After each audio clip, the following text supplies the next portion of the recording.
আসসালামু আলাইকুম, welcome back. আজকের এপিসোড 7 এ সকলকে স্বাগত। আশা করছি সকলে অনেক ভালো আছো। আজকে যে ঘটনাটি তোমাদের শোনাতে যাচ্ছি সেটি একটি ভয়ঙ্কর ও রহস্যময় একটি ঘটনা।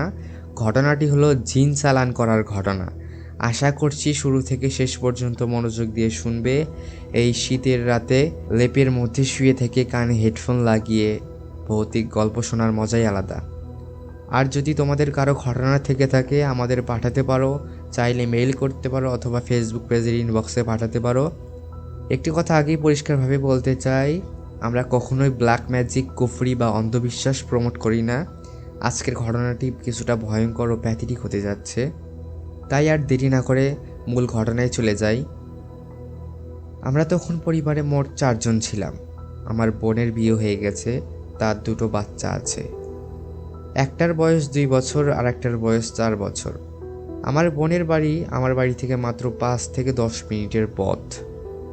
আমার বাবা ঢাকায় গার্মেন্টসের কাজ করতেন, মাঝে মাঝে বাড়িতে আসতেন। আমাদের বাড়ি গ্রামে, ঘরে থাকতাম আমি আর আমার মা। আমি এক রুমে থাকতাম, মা আর এক রুমে থাকতেন। এক আমাবস্যার রাত, কেমন জানি অস্বস্তি লাগছিল। একাই ঘুমানোর সাহস পাচ্ছিলাম না, তাই মায়ের রুমে গিয়ে মার সাথে ঘুমালাম। হঠাৎ করে রাত 2টার সময় আমার বোন এসে খুব জোরে জোরে ধাক্কা দিতে লাগলো দরজায়। মা, দরজা খোলো, তাড়াতাড়ি খোলো।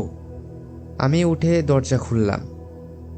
আমরা তাকে ভেতরে আসতে বললাম, কিন্তু সে ভেতরে আসছে না, বরং বলছে তোমরা বাইরে আসো। তার সাথে তার 2টো বাচ্চাও ছিল, তারা খুব কান্না করছে।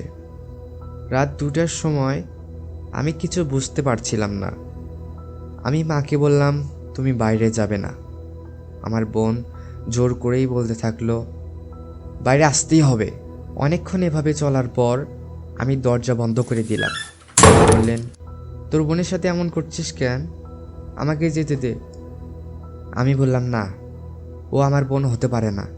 আমার বোন হলে ঘরের ভিতর ঢুকতো, এভাবে দাঁড়িয়ে থাকতো না। এরপর আমার বোনকে কিছুক্ষণ পরপরই ফোন দিতে লাগলাম। অনেকক্ষণ ফোন দেওয়ার পর আমার বোন ফোন ধরল। তখন প্রায় রাত 3টা বাজে। আমি জিজ্ঞেস করলাম, তুই কি একটু আগে আমাদের বাড়িতে আসছিলি? সে বলল, না। এত রাতে কেন যাব? আমি তো ঘুমাচ্ছি। আমি বললাম, তোর 2টো বাচ্চা? সে বলল, ওরাও তো আমার সাথে ঘুমাচ্ছে। এরপর ফোন কেটে গেল। আমরাও ভয়ে ভয়ে ঘুমিয়ে পড়লাম। সকালে আমি আর আমার মা মামার কাছে গেলাম।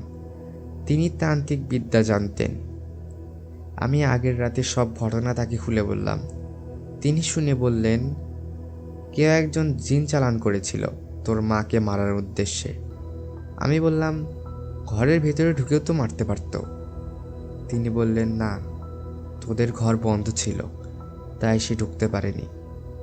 আরও বললেন, যেহেতু সে তোর মাকে মারতে পারেনি, সে কারো না কারো ক্ষতি করবেই, আর যিনি জিন পাঠিয়েছেন প্রয়োজনে তাকেই মারবে। কিছুদিন পর শোনা গেল এক জায়গায় নাকি একটা মহিলার অস্বাভাবিক মৃত্যু হয়েছে। তখনই বুঝলাম কে জিন চালান করেছিল। এই ছিল আজকের ঘটনা। কেমন লাগলো অবশ্যই তা কমেন্টে জানিও।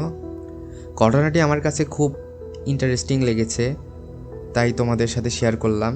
আশা করছি তোমাদেরও ভালো লেগেছে। এমন আরও বাস্তব ভয়ঙ্কর ঘটনার জন্য চ্যানেলটি সাবস্ক্রাইব করো আর ভিডিওটি একটি লাইক করে দাও। আর চোখ রাখো আমাদের চ্যানেল আর্তনাদ অডিও হরর চ্যানেলে। সো আজ এই পর্যন্তই। পরবর্তী এপিসোডে আবার দেখা হবে ইনশাআল্লাহ। সো ভালো থাকো।